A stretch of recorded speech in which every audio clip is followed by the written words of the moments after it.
Hello, parents. I want to start out by apologizing for not posting a video last week. I was a little under the weather and I was just having a heck of a time getting myself together and moving. So, yeah, sorry about that, but I'm back this week. So, hello, hi, everybody. This week I wanted to talk about discipline, if you should or if you shouldn't, or how you should do it, or just basically my thoughts around it. That's the only thing I know is how I applied it and what I think it should be. So if you watched some of my earlier videos, you know that once Randall found out the definition of dictatorship, that he told his teacher that's what he was living under. So obviously I was a strict parent. He did have rules, and I think all kids should have rules as far as like what time they should go to bed, or if they have chores, if they have curfews, if they have consequences for bad behavior or good behavior. So I definitely applied that, and Randall had to live by that. So he did get spankings, but spanking wasn't always the first option. He probably wished I would spank him sometimes instead of just lecturing him to death. But the spanking wasn't usually the first option if something came up. So we kind of started young with the discipline, and it really wasn't so much of my punishing him for bad behavior. It was me trying to get him to recognize why the behavior occurred. So if something happened and I would ask him, why did you do that? And if he said, I don't know, that answer was never good enough for me. And I made sure that he knew that wasn't a good enough answer. So usually if he would say, I don't know, then I wanted him to take some time to sit down and think about why he did what he did. If he said something mean to someone, or if he hit someone, why did you do that? And if he said, I didn't know, that he needed to sit down and kind of start from the point of me asking the question and going backwards to try to identify what triggered that behavior and why he did it, or what he was feeling at the time. If the answer turned out to be, I did it because I wanted to and I understood that there might be consequences, all right, then that's why you did it. You didn't care. You just did it and you didn't care what was going to happen. But usually if it was, I was mad or I was angry, or they did this to me first, or I got frustrated about something, and so I, kicked something or threw something or whatever. And, he didn't have that often, but I'm just giving you different scenarios of things that might have occurred that would cause him to act out. So to me, that was beneficial, because then we could sit down and talk about his feelings and how he could channel that into more positive or interactions or more positive communication. If he was frustrated, what he could do to problem solve in these types of instances, so that his response, so he wouldn't act out on that frustration. So that to me wasn't necessarily discipline. It was more of trying to identify behaviors and why they occurred. The discipline will come in after the fact, once we talked about it, and if it was something that was unacceptable to me or inappropriate to him as a child, then I would let him know, okay, so now that we know that this is what happened and why, and this is how you were feeling, and these are the steps that we've talked about of what you might do in the future if it comes up. Now that we've identified all of that, this is what's going to happen if you do it again. And so then that might be being grounded or getting a spanking or whatever. So usually if he was, so the punishment or the discipline didn't necessarily come in until after the behavior had happened the first time, and we talked about it, and then we talked about cause and effect. If it happened again, then this is what could occur, will occur. And so and that could include any number of types of punishments that he might have that didn't necessarily involve a spanking It could have been, doing some extra chores, or we live near my mom, if he had to shovel our driveway, then he might have to walk down and shovel her driveway. So it could have been any type of things. So the discipline usually was a learning lesson for both of us. I remember the first time, he was old enough to go out into the neighborhood and ride bikes with his friends out to the beach or something, and I gave him a curfew. And the first time, he went out, he came in past the curfew. And so I was like, obviously we have a problem here because, you didn't do what I told you to do. And he said, well, I didn't know what time it was. And I was like, well, are you kidding me? How could you not know what time it is? And so then I realized he didn't have a watch. So then that was on me because I gave him a curfew, but I didn't give him the tools that he needed to adhere to that curfew.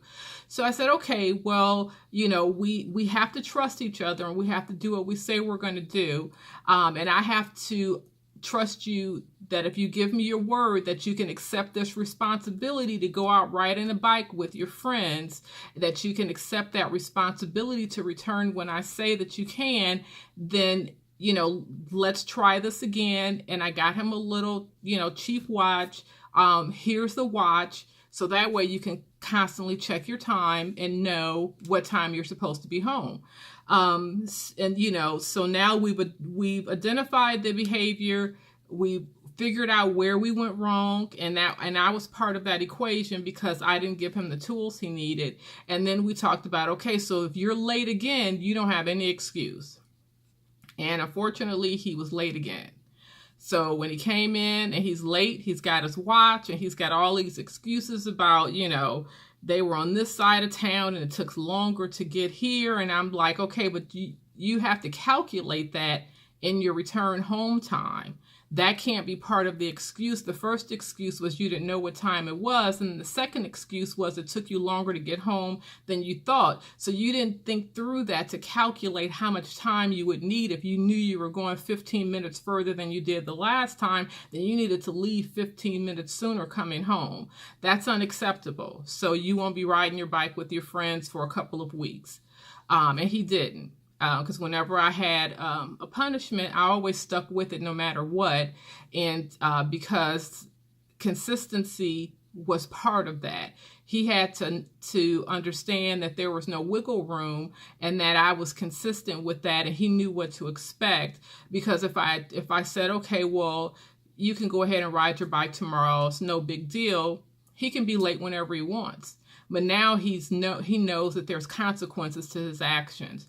So he didn't ride his bike for a couple of weeks with his friends. The next time he went out, he came in like 5-10 minutes earlier than his curfew. And thinking back, even in high school, when I gave him, when he had a curfew once he was driving, he always came in 5 or 10 minutes before his curfew. So I don't know if he even realized he was doing that. If I gave him a curfew of midnight, he was home by 11:30, 11:45. And even after he graduated from high school, and he still lived with me for a little time after he graduated, well, not a little time, until he was 21, he still, even though we didn't talk about, well, now you're out of high school and do you want to revisit curfew? I just never thought about it. He never brought it up. And so while he lived with me, he still kept that same curfew just out of respect, I'm assuming, because we never talked about it. But that was a lesson he learned early on. And the main thing I would focus on is trust and responsibility. So those things are, when I say discipline, those are kind of the tools that I used in disciplining him, is being able to sit down with him and identify why the behavior occurred, talk about it, see if we can do some critical thinking around it, some problem resolution, and then identify steps that we could take to eliminate that. And sometimes that involved me and sometimes it didn't, but I would make him responsible for it. And then this is what will happen if the same behavior occurs again. But he did get spankings at times. That might have been part of what was going to happen, that he would get a spanking. He had an issue for a little while where he would hit his cousin. and I would talk to him about not hitting her. You know, first of all, I don't want you fighting in the first place, but to hit, you know, your cousin who's a little girl as a female, I definitely don't want you doing that. And so we would talk about that, and you know, he said that he would just get so frustrated with her because she would kind of nag him or pinch him or do little things or hide his glasses or hide his shoes, and he would just get so frustrated with her, he would kind of snap and he would hit her. And I said, okay, well, you've told me as an adult, you know, I'll talk to her mom, we'll see if we can remedy that, but hitting her is not the answer. That's unacceptable. If she is doing that, then you immediately break off of what you guys are doing and separate yourself from her before you get to that frustrated level, and come and find an adult, or, you know, just separate yourself from her. Don't hit her. And so we talked about that, and it was something he was working on, but, you know, he would still, it took him a while to get that, and he would still hit her. And so then I was like, all right, if you know, I'm dropping you off to play. If I pick you up and I hear that you've hit her, you're going to spank him when we get home. That's the bottom line. Because we've talked about this before. And so this was going on for a couple of months. It was some, you know, little thing they were going through. So I dropped him off, pick him up, and, you know, my cousin, you know, I was like, how'd it go? And she was like, that was fine. I said, well, did, you know, Randall hit Ebony? And she looked at me and I was like, all right. And she was like, well, Toby, don't, you know, Ebony did this and he got mad. I said, no, but we talked about that. We talked about what he needs to do when he gets that frustrated. And so I said, when we were in the car going home, I said, Randall, you know, I understand that you hit your cousin again. And he said, yes. And I said, okay, well, we've talked about this and about what the consequences will be. And he said, yes. And that was the only discussion. There was no pleading and begging. Please don't do this. I wasn't in the car lecturing him about his behavior and how you can't do this. We had those conversations already. So when he got home and he already knew he was going to get his little spanking and be sent to bed, it was over. The next day we got up and we dealt with it the night before. So he still wasn't on my list to, you know, we didn't rehash it. I didn't have to argue with him about it, but I did tell him the next time they were together, you know, you already know. And it really stopped happening. He got it. You know, maybe that spanking clued him into it, but he, you know, he got it. He was able to work that out. And he's really now like really slow to anger. He's so patient. He's so patient with people. He really has to, you know, it's really drastic has to happen for him to just snap and get super angry. Usually he's thinking about it, or he's articulating to the person why they're getting on his nerves or why he's mad at them. You know, he doesn't just, you know, automatically get angry. So that's something that we worked on when he was little, but he did, you know, have consequences. There was some discipline involved around that. So I always think that with kids, you know, now it's so funny. They talk about free range kids, or somebody's developed that term, free range kids. We were all free range kids. When you were playing in the neighborhood, we had the whole run of our neighborhood, you know, 2 streets over at the playground. But we knew what our parents expected from us behavior wise. And we knew we had a time to be home, which in our neighborhood was when the street lights came on. By the time my son came around and I let him ride his bike out to the beach or over a friend's house or go play basketball somewhere, you know, he had, after that first incident, he had a watch and he knew what time he was supposed to be home. So, but you're teaching your kids responsibility and respect and trust and discipline and cause and effect and relationships and their actions and their behaviors. And so when I hear people talk about free range kids now, I'm thinking, well, how else are you raising your kids? Aren't you raising them to eventually be independent of you and be able to use critical thinking and problem resolution skills to resolve issues that they're having in their life or conflicts that might come up in their life? So I haven't read up on it a lot. I've just heard about it on the news, but I am interested to understand that whole free range kid thing and why you would not be raising your kid to be independent of you. What's wrong with having a free range kid based on the dynamics of your neighborhood, obviously, we lived in a rural area. So him riding a bike down, our street wasn't really a big deal. So, every parent has to apply that accordingly. I'm just interested in that whole concept. And even the word free range to me seems kind of odd. In getting back to my main topic of discipline, I did apply it. I was very strict. My son had rules about where he could go, with whom, and what type of activities that he could be involved in. If it was something that I vetoed, but then he presented it to me and said, this is why I think I should go, I would sometimes I would change my mind. But he had to present his case to me as to why I should change my mind. I wasn't going to change my mind just because everyone else is doing it. That went for family members. If someone in the family was coming to pick him up to take him somewhere for an event, and I can tell that person had been drinking, he wasn't getting in the car with them. Or if they were inviting him over for a sleepover and I didn't know the people that were going to be there, he wasn't going. So it's, maybe that was probably a little controlling on my behalf, or a lot controlling, but I did have rules where he was concerned. He did have a bedtime. He did have a curfew. There were certain shows that he wasn't watching until they were age appropriate. Certain music that he wasn't listening to until it was age appropriate. And then even after that, I bought him headphones, because even though he's 13 or 14 and he's listening to it, if I hear it, I'm still going to have a attitude about it. So you better not let me hear it. Put on your headphones if you think that they're going to say something that might be a little, that I might make a comment about. So I let him judge that. I let him determine that, so that it didn't affect his fun with listening to it or being able to talk to his friends about it. And he did have rules around his homework and when he was supposed to do it. And if he didn't, with that, curtail his activities on the weekend.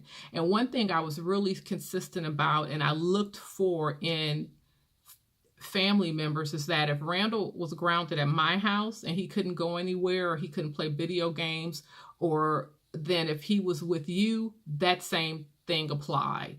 And I remember having a big argument with his dad because Randall had, cut up at school, and the teacher told me about it. And I said, okay, well, you're grounded this weekend. You need to reflect on your behavior in school and the reason why you're there. And it's not to crack jokes with your friends while the teacher's talking. So I ended up having to work that weekend. So I called his dad and was like, can he come over there? And, just so he's grounded. So I come to pick him up and he's out riding his bike. And I'm like, what is going on? He's grounded. And he was like, well, he's not grounded over here. He's grounded wherever he is, and we talked about this, and I explained his behavior and why I was grounding him.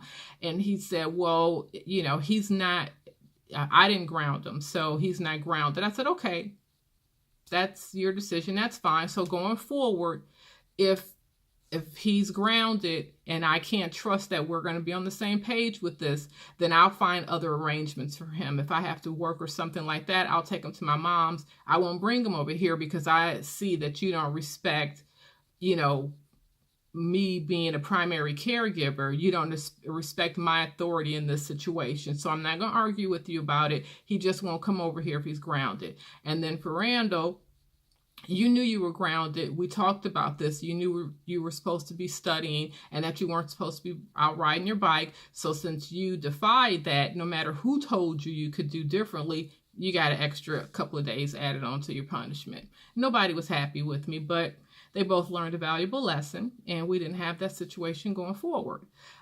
So maybe that's too strict. I don't know. But he behaved in class after that, and his dad understood that if he was with him, whatever situation was happening in my house extended to his. And so he going forward, he respected that. So that was a lesson we all learned on that particular day. So that's kind of all I've got for you today. Just talking about, To me, discipline is not really it's not really a thing. It's not a word that we talked about a lot. I didn't yell at him all the time or scream at him or spank him all the time or anything. We just had it, if we saw something occurring, we talked about it, tried to resolve it, prevent it from happening in the future. Nobody's perfect. Things happen. It might happen again. Maybe I would mess up.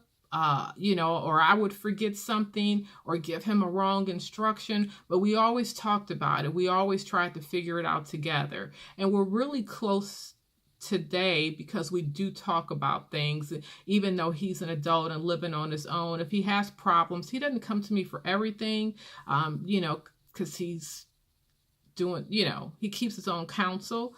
But sometimes if something's really bothering him or something's occurred, then he will call and we'll talk through it. So I do enjoy that we still have that relationship. And now I come to him with problems that I might have or things that have occurred and say, did I overreact or this or that? And he'll talk to me about it. So it's good, and it helps us both keep that balance. And because he's got other people in his life, friends or special friends that he talks to, and I have people too, but we still have that bond with each other, that ultimately, that trust and respect is still there. And that came from, us setting that groundwork when he was very young. As soon as I understood that he was able to understand what I was saying, we never had any problems with him writing on the wall or putting paint or crayons on the furniture. I had a white couch. I had a glass table. There was never any problem with him breaking anything. That part, he didn't climb on the furniture because, as soon as I figured out that he understood what I was saying, then we were having conversations about what was appropriate, respecting his items, respecting my items, and we just did not have those issues. So I'm sure I'm not the only person that experienced that. It just, to me, it just seems like kids are given at a young age, a lot of power, when they're 3, 4, 5, 6 years old, and maybe they should be given more direction during those times, and then you don't have to worry about some of the outbursts that occur when they're 9, 10, or 11. So that's coming from the dictator. All right. Well, thank you guys for listening. Again, I apologize for skipping a week, but I'm feeling much better, and I'll be making sure to get out to you each week. Again, the reason I'm doing these videos is from being a single parent and experiencing a lot. I want people to know that we are more than what society says we should be, and that we're not the statistics that are sometimes subscribed to us.